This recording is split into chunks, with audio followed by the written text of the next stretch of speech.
ചേലക്കരയിൽ 1 രൂപയ്ക്ക് ബെഡ്ഷീറ്റ് 500 പേർക്ക്. വസ്ത്രങ്ങളിൽ വിലക്കുറവിന്റെ വിപ്ലവം തീർത്തുകൊണ്ട് മുന്നേറിക്കൊണ്ടിരിക്കുന്ന വസ്ത്രമഹാത്ഭുതത്തിന്റെ ഉദ്ഘാടനത്തോടനുബന്ധിച്ച് ഉദ്ഘാടന ദിവസമായ ജനുവരി 2-ാം തീയതി വ്യാഴാഴ്ച മുതൽ ജനുവരി 4 ശനിയാഴ്ച വരെ ഔട്ട്ലെറ്റിൽ നിന്നും ഓരോ ദിവസവും പർച്ചേസ് നടത്തുന്ന 500 ഉപഭോക്താക്കൾക്ക് വസ്ത്രമഹാത്ഭുതം. ചേലക്കര പഴയന്നൂർ റോഡ്, മേപ്പാടം, ചേലക്കര. റേഷൻ കടയുടെ അനിശ്ചിതകാല സമരത്തിന് തുടക്കം കുറിച്ചു.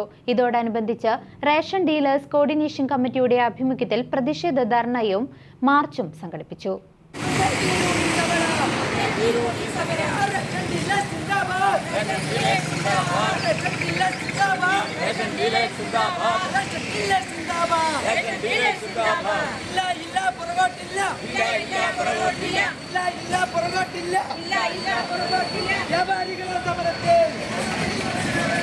പാർട്ടി ഒന്ന് അയക്കണം കേട്ടോ, പാർട്ടി ഒന്ന് അയക്കണം പറയാം.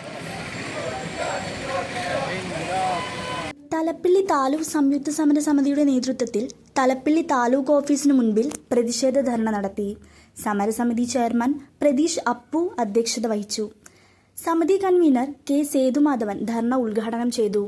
പ്രതിഷേധ പ്രകടനത്തോടെയാണ് ധർണ തുടങ്ങിയത്. സെബാസ്റ്റ്യൻ KP ഏവർക്കും സ്വാഗതം പറഞ്ഞു. KK Ramachandran, AC Nisha, V Sreedharan, Kannan ചേറ്റൂട്ടി എന്നിവർ ആശംസകൾ നേർന്നു സംസാരിച്ചു. VR ബാലാജി ഏവർക്കും നന്ദി പറഞ്ഞു. CCV news, Chelakkara.